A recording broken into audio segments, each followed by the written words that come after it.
All right, we're rolling now. I had worked for Norman Felton in live television. It was one of the biggies. He was a very, very well established live television producer, and then all of a sudden I went off to Hollywood and I did Track Down, and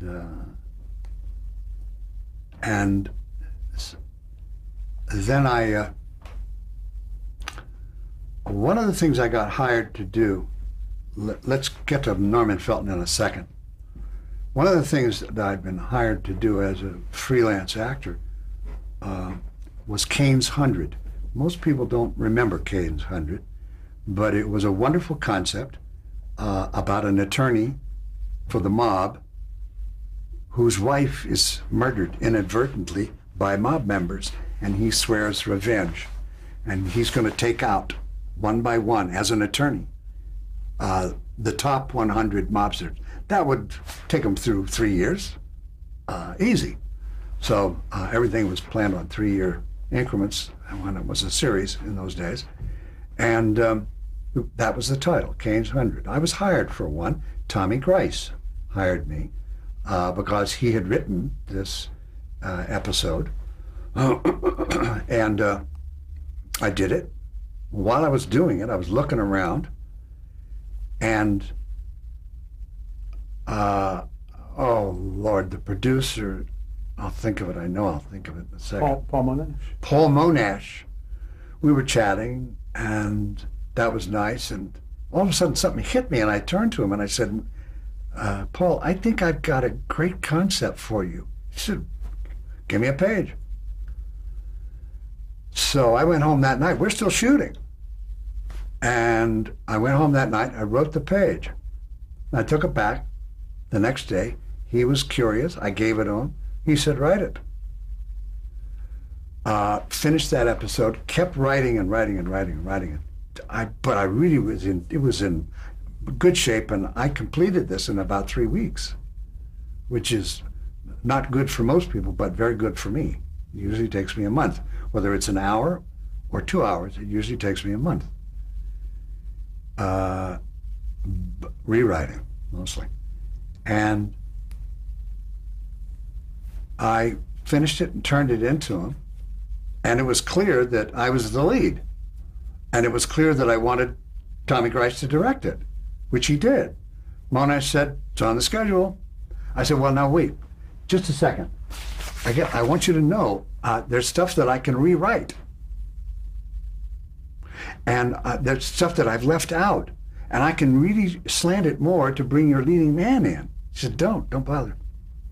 I tried this several times, trying to get, before he said he would absolutely do it, he said, and finally he just looked at me and he said, don't worry about it. I found out later that the show was coming to an end. This was going to be very close to the last episode.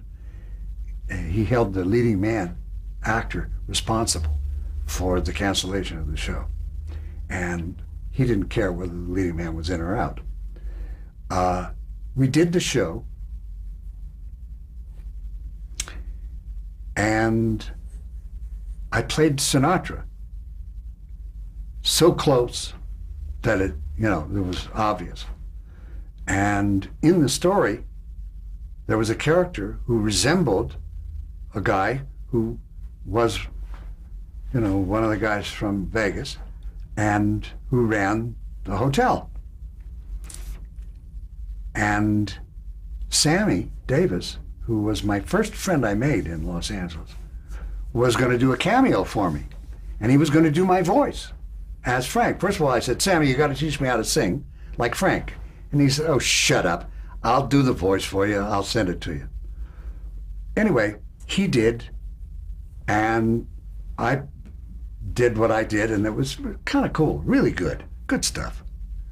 And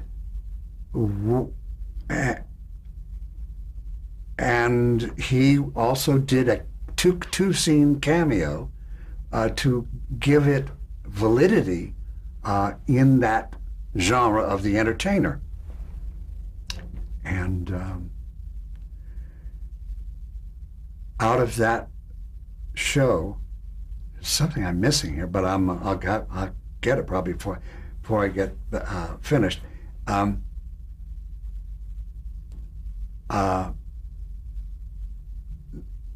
You're talking about the critic from the Los Angeles Times, Charles Champlin. Okay. Charles Champlin wrote this glowing review about me because he just happened to catch the episode, and it actually changed my life. It really shifted me over into another genre. This was before I Spy, and it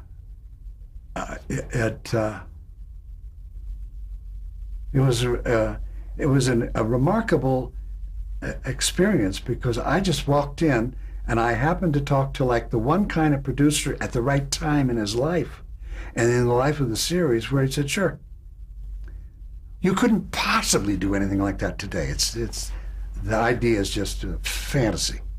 That does not happen. But it did then with Paul Monash. When you talk about being life-changing, do you mean the empowerment as a... Yes, it changed me as a writer and as an actor, both. It really solidified my position in a very strong manner. It was a validation. A validation, yeah. And totally unexpected. So when I responded to people who kept saying, write a spy thing, because it's hot, you fool. And I said, okay. So I did. I wrote a half an hour, yet again, because I was really familiar with the form. And it was going to be about this spy who had a double life and so forth and so forth. And I gave it to Carl Reiner. And Carl said, oh, man, you bring me the... he said, no. He said, great. And he read it. I came back 4 days later or something. He was on the Desilu lot, and I came up to him. He said, geez, I think it's lovely. I really think it's a terrific script and everything, but you come to me the very year I'm getting out of television. I'm going to go do a movie, my movie, which became The Russians Are Coming, The Russians Are Coming. And he said, but I gave it to my friend Sheldon Leonard. He wants to meet you. Go around, just follow this parapet around, and you'll come right to his office. So I went to Sheldon, and met him. We spent about an hour and a half together. And he said, I like your idea, kid, but I like mine better. And I said, oh boy, here we go. I said, well, okay, what's yours? And he said, two guys working out of the Pentagon in intelligence go around the world posing as a professional tennis bum and his trainer, period.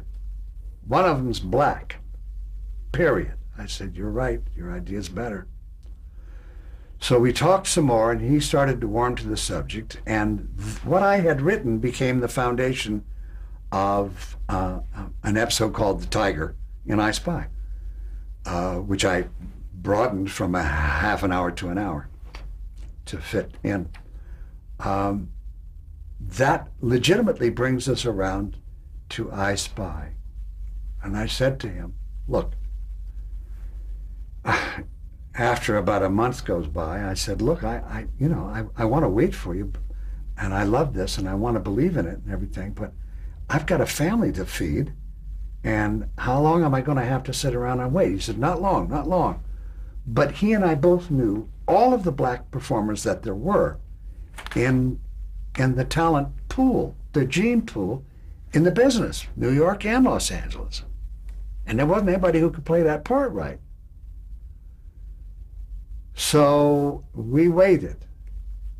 Lap dissolved. One night, Carl Reiner and Estelle, his wife, again, Carl Reiner walks into his house after a function. His 16-year-old boy, Rob Reiner, ran up to him and said, Dad, you got to get this tape from the Johnny Carson show tonight and show it to Sheldon, because I think maybe the guy's there. This guy, this kid, nobody knows him, who's just doing stand-up. So Carl did do that. Sheldon did see it. He did call me and said, we're going to read the script now. I had never seen the script. He sent it to me that night, and we were going to read the next day. To say that I didn't like the script is to put it really, really mildly and politely. It was awful, and I knew it. We went into the office. There were these guys sitting there, but not many. There were 5 of us all told. And we began to read, like a table read, Cosby and me. I willed him to look up at me. He never did. I tried so hard to do stuff to get his attention so he'd look up at me. Even if there was a pause, he never did. We finished reading. I never saw anybody so angry before. He was so angry, and it just flowed out of him. I didn't know what he was angry about. He told me years later. We were finished. The 2 writer-producers who had already been hired, they left and went back to their office down the hall, down the parapet. And the Kaz's personal manager and he stayed in the room talking to Sheldon. I eased myself out, went out onto the walkway, balcony, and ran down to the other guy's office, burst into their office. One of them was smoking his pipe, and I said, "Do you know what we just saw?" And the guy with the pipe said, "Yeah, bad actor." I said, doesn't matter. It doesn't matter a damn. It's going to work. I don't know exactly where I got this from, but it's from what I told you before. It's from Sir Arthur Conan Doyle. Talent, that's me, recognizes genius instantly. I had seen it. I had seen the guy. I don't know how I knew it, but I knew it. And I said, it doesn't make any difference. He's going to be terrific. And oh, by the way, the original concept of 75-25, which was supposed to be the basis of the relationship between the 2 actors, me being 75 and whoever the black actor was going to be 25, I said, that doesn't work because the comedy won't work. It's 50-50. And I went out the door. And little by little, but really swiftly, everything came together. We all piled in together, and away we went to Hong Kong for two weeks. Supposed to be 1 week, but it stretched to 2, to shoot the pilot, all of the exterior stuff for the pilot. Then we were going to shoot the interiors back in Los Angeles. This became de rigueur the model for the show's production schedule, with IA agreeing that we could shoot 1/3 overseas if we shot 2/3 in the studio or stateside. So we did. And it was carefully, measured out with teaspoons. And the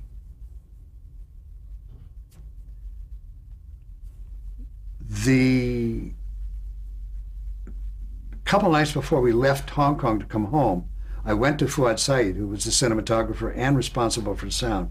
And I said, have you still got the sound? Have you still got picture here? You've got daily? He said, no, it's all shipped. I said, well, geez, do you still have any sound? He said, yeah, I got some sound. I said, I want this scene, the scene on the train track. Let me hear it. He played the scene on the train track just in earphones. This guy was an astounding genius on his own, Fuad. He could field strip a Mitchell camera with a blank in the dark and put it back together again. He had learned how to do it. And when he wasn't shooting DP during the day, he shot DP during the day and he repaired sound at night. He was all alone.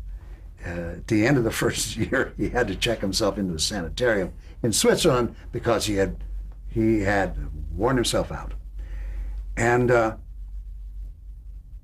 he was an Olympic swimmer too, diver. I listened to this, then I said, thank you, Fuad, and I went back to my room and I thought about it, and I said, this is not going to die. Somehow or other, something has got to be done, and I can't wait for it, so I got to push it. I went to Sheldon when we got home, and I said, rumor has it, boss, that you got a 13-pair play. He said, yep. I said, wow, that's amazing. Nobody's ever had that, have they? He said, nope. I said, well, that's really wonderful. Are you going to shoot them all? Because, I mean, most guys would shoot 2 or 3 or 4 maybe and put the rest of the money in their pocket. He said, nope, I'm going to shoot every damned one of them. I said, boss, that's all I needed to know. I went home, and in the next 4 months, when everybody was getting ready to gear up, I wrote the first 4 that I wrote for I Spy. I had boards laid out, and I would go from one to the other, all 4 of them, until I had 4 scripts finished, ready to go for I Spy. Nobody knew I wrote them except Bill. Bill walked me.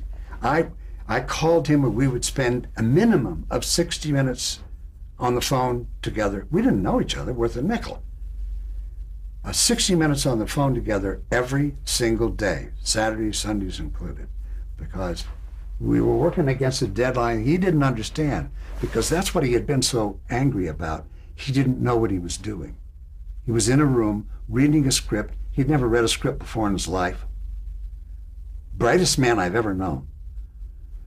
And he was trying to fight his way through. And you can't fight your way through a thing that, like this on an artistic level. With me, you can't do it. And he knew it. And that's why he was so angry with himself for allowing himself to be put into this position and no way out. And so I had committed to him utterly. He didn't fully know that yet. And he was slowly committing himself to me, although he must have thought I was nuts at the beginning.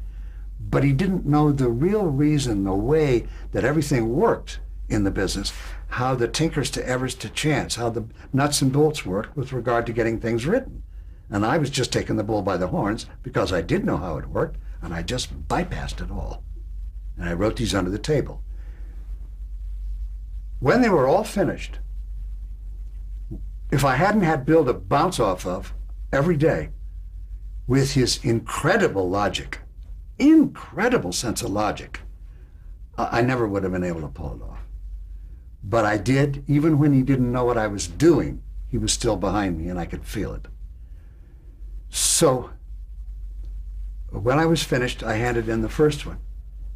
The guys came back at me and said, "Oh, this is terrific. We definitely will buy this one. But listen, you got to give us like a treatment or something, a couple of pages, maybe 3 pages, okay? On if you're going to write in the future." I said, "Oh, okay." So I went home, came back the next day, gave them an outline, 3 pages. And they called that night and said, "Hey, this is terrific. You can go ahead." Next day, I walked in and gave him the script. And he held it in his hand. I remember vividly. And slowly, the pipe drooped out of his mouth, and he looked up at me and he said, "You son of a bitch." And I said, he said, okay, you win. And that slowly, I handed in the next 2.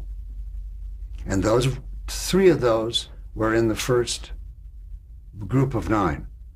One of them, fortunately, when Sheldon showed his original pilot that we had shot in Hong Kong for 2 weeks to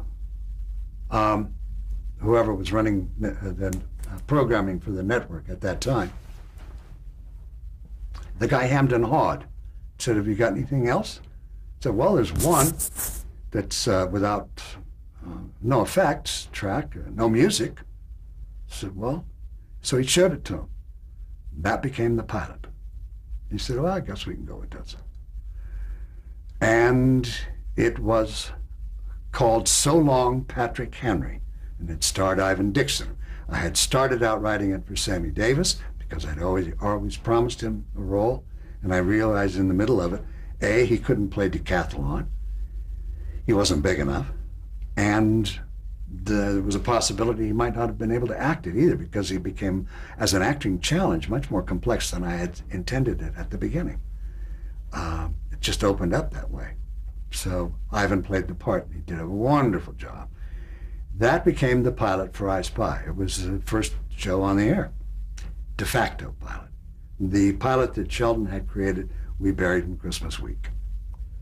Did you enjoy playing the character of Kelly Robinson? And I never had so much fun in my life, ever before or since. And I've had a lot of fun in this business. Coming to work with Kaz every morning and really caring about what you're doing, really caring, both of us caring equally, to get it right, to make it sing. And we were both after the same thing. Sheldon used to say every single day when we were, didn't matter where we were, he would say it. Get a haircut and learn your lines. And if we'd learned our lines, I could get a haircut. If we had learned our lines, there would have been no I Spy. Did you infuse any of your own personality into that character? Yeah. Yeah, I can't tell you where or when, and wasn't all the time, but there are a lot of, it's been brought up to me many times that there are a lot of flaws in Kelly Robinson, much more than you see in the ordinary leading character on a TV show. Those all come from inside. Those are all part of me. When I feel that I'm a jerk, you know, when I'm really hard on myself, that's where those come from while I'm writing it. And even in some that I didn't write, but other people did, but they picked them up from stuff that I had written.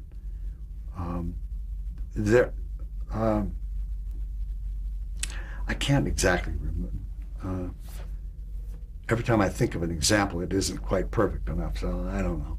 But anyway, a lot of flaws in that character. Let me ask you, when I Spy debuted in 1965, how did you think the public would accept it? I knew what we had. I just thought, like everybody else who has a good show, you just hope and pray that they find you. That they find you. If they find you, they'll stay. But they found us. And by the time we were, I don't know if you've ever read there finally was a book on I Spy. Came out last year. Yeah, last year, 2006. This being 2007. Yes, it came out last year. No, by golly, it was this year. It was like early this year it came out. In there, toward the end of the book, is the true thing that happened to I Spy that caused its demise. And mind you, Kaz and I desperately wanted out, both of us. And so it was the luckiest thing that ever happened in many, many, many ways. Sheldon had hired some guy, because the first two guys quit, had hired some guy to take over as writer-producer, and he couldn't write. But he had been a DI in the Marine Corps, and Sheldon thought he could discipline Bill and me better. Can you imagine somebody trying to discipline Bill Cosby and Robert Culp? Give me a break. When did this come? When in the run? End. At the end. End. And then he gambled with the show, with NBC. Tried to call their bluff because we were in the top 10. We had been in the top 10 for months and months and months and months and months. And nobody ever cancels a show in the top 10. But Mark Werner, who was running NBC at that time, said, Sheldon, we don't have an hour extra. We've only got the 1 hour. Now you can have the hour that is I Spies, and you can do whatever you could put I Spy in it if you wish. We wish you would. Or you can try this new show that you want us to do that we owe you. But there's only that 1 hour. There is no other. So you can't have 2 hours. There's only the 1 hour open. And so, but he pushed it. He gambled that they would never cancel a show that's in the top 10. And they didn't cancel it. There just wasn't any room for it. So it fell off the table. And we were two happy campers. To begin with, this is the end of the third year we're talking about.